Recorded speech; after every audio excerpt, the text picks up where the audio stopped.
যারা টেস্ট ছাড়া তাকামো সার্টিফিকেট আনবেন, কন্ট্রাক্টে তাকামো সার্টিফিকেট সংগ্রহ করার চেষ্টা করবেন এবং কন্ট্রাক্টের মাধ্যমে সার্টিফিকেটের জন্য কথা বলতেছেন, আপনারা সৌদি আরবে আসার পরে কোন কোন সমস্যার সম্মুখীন হবেন এবং বাংলাদেশে কী কী সমস্যা হতে পারে আপনাদের সাথে, সেই সম্পূর্ণ তথ্য নিয়ে আজকের ভিডিওটা।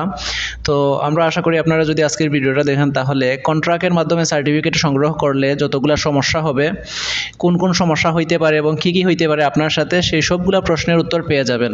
তাই সবার প্রতি অনুরোধ রইল, ভিডিওটা না টেনে শেষ পর্যন্ত দেখবেন। ভিডিওটা শেষ পর্যন্ত দেখলে আপনাদের এই ব্যাপারে আর কোনো প্রশ্ন থাকবে না আশা করি। তাহলে আমরা কথা না বাড়িয়ে চলে যাই মূল ভিডিওতে। Subscribe to my channel. আসসালামু আলাইকুম, সম্মানিত ভিউয়ার, সবাই কেমন আছেন? আশা করি ভালো আছেন। বরাবরের মতো আমরা নতুন আরেকটি ভিডিও নিয়ে আপনাদের সামনে হাজির হলাম। আজকের ভিডিওতে আমরা আলোচনা করব, যদি আপনারা কন্ট্রাক্টের মাধ্যমে তাকামু সার্টিফিকেট সংগ্রহ করতে যান তাহলে আপনারা কোন কোন সমস্যায় পড়তে পারেন, এবং যদিও কন্ট্রাক্টের মাধ্যমে কোনো কারণে তাকামু সার্টিফিকেট আপনারা পেয়েও যান তাহলে সেক্ষেত্রে আপনাদের কোন কোন সমস্যার মধ্যে পড়তে হয়, সেই সবগুলা তথ্য নিয়ে আজকের ভিডিওটা। তো দেখেন, সর্বপ্রথমে আপনি যদি কন্ট্রাক্টের মাধ্যমে তাকামু সার্টিফিকেট সংগ্রহ করেন তাহলে সৌদি আরবে আসার পরে যে সমস্যাটা পড়বেন, যে সমস্যাটা ভোগান্তিতে পড়বেন, দেখেন আপনি নির্দিষ্ট একটা পেশার উপরে আপনাকে ভিসা দেওয়া হবে। এখন সেই পেশাটা হতে পারে ক্লিনার, সেই পেশাটা হতে পারে লোড আনলোড, সেই পেশাটা হতে পারে অন্যান্য যে কোনো পেশা। তো যেই পেশার উপরে আপনি সার্টিফিকেট নিয়ে সৌদি আরবে আসবে, এখন দেখা গেছে সৌদি আরবে বর্তমানে শ্রম আইনের প্রতি সৌদি গভর্নমেন্ট, সৌদি সরকার খুব একটা জোর দিয়েছেন এবং খুব একটা বড় ধরনের সমস্যা করতেছেন এবং খুব বড় একটা পরিবর্তন নিয়ে আসছেন। কারণ আগে শ্রম আইনে এতটাও গ্রেফতারের সংখ্যা ছিল না, বা গ্রেফতারের যে একটা পরিসংখ্যান আছে এত বড় পরিমাণ ছিল না। এখন শ্রম আইনে যতগুলো লোককে প্রতি সপ্তাহে গ্রেফতার করা হইতেছে সেটা শুনলে অবাক লাগে। 6,000, 7,000, 8,000 লোককে প্রতি সপ্তাহে পুরা সৌদি আরব থেকে গ্রেফতার করা হইতেছে শুধুমাত্র শ্রম আইনে।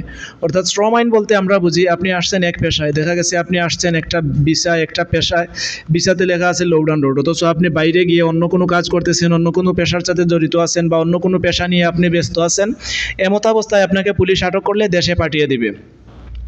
তো এখন সর্বপ্রথম প্রশ্ন হলো, আপনি একটা দক্ষতা অর্জন ছাড়া আপনি যখন একটা সার্টিফিকেট নিয়ে আসবেন তখন সেই সার্টিফিকেট দিয়ে আপনি কোনো কাজ করতে পারবেন না। প্রথমত হলো, যেই কাজের উপরে আসছেন আপনি সেই কাজ তো করতে পারবেন না, করতে গেলে অনেক সমস্যার সম্মুখীন হতে হবে। কারণ একটা কোম্পানিতে যদি নতুন একটা লোক নিতে চায় বা কোনো প্রতিষ্ঠানে নিতে যায়, প্রাথমিকভাবে লোকটাকে কিছু যাচাই করে এই কাজের ব্যাপারে বা এই স্কিলের উপরে ওনার কোনো দক্ষতা আছে কিনা।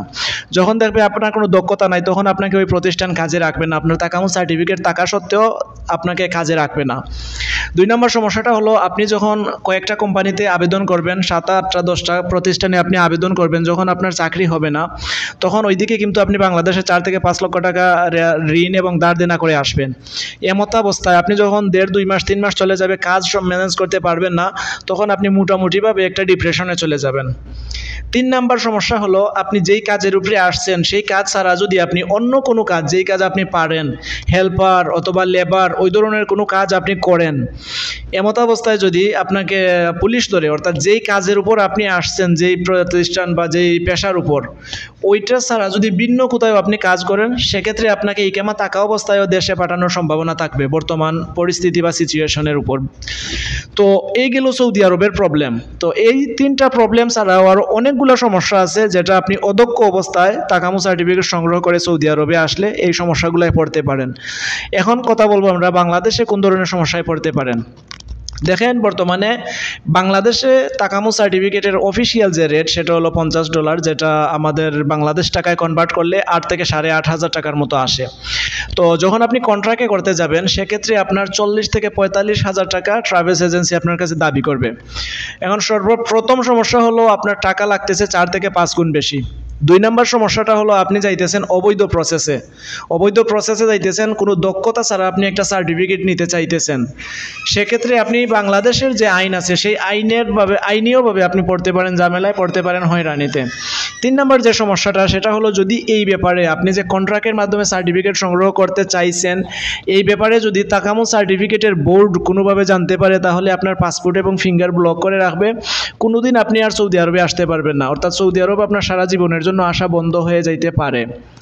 তো এই ছিল টোটাল 6টা সমস্যা। এই 6টা সমস্যা সম্পর্কে আমরা আপনাদের সাথে আলোচনা করছি এবং ধারণা দিয়েছি। তাছাড়াও আরও অনেকগুলো সমস্যা আছে। যেহেতু প্রসেসটা অবৈধ, সেহেতু আপনারা বিভিন্নভাবে বিভিন্ন জায়গায় সমস্যায় পড়তে পারেন, সমস্যার সম্মুখীন হতে পারেন।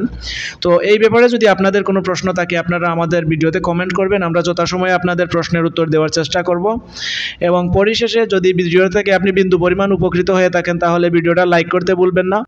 পরিশেষে সবার প্রতি অনুরোধ রইবে, আপনারা ভিডিওটা শেয়ার করে দেন, কারণ আপনার একটা শেয়ারের মাধ্যমে আমাদের বাংলাদেশে অন্য একটা প্রবাসী ভাই এই বিষয়টা সম্পর্কে জানতে পারবেন। এত সময় পর্যন্ত আমাদের পাশে থাকার জন্য সবাইকে অসংখ্য ধন্যবাদ। পরবর্তীতে দেখা হবে নতুন কোনো ভিডিওতে, নতুন কোনো আপডেট নিয়ে। ততক্ষণ পর্যন্ত আপনারা ভালো থাকবেন, সুস্থ থাকবেন, সুন্দর থাকবেন। আল্লাহ হাফেজ। আসসালামু আলাইকুম।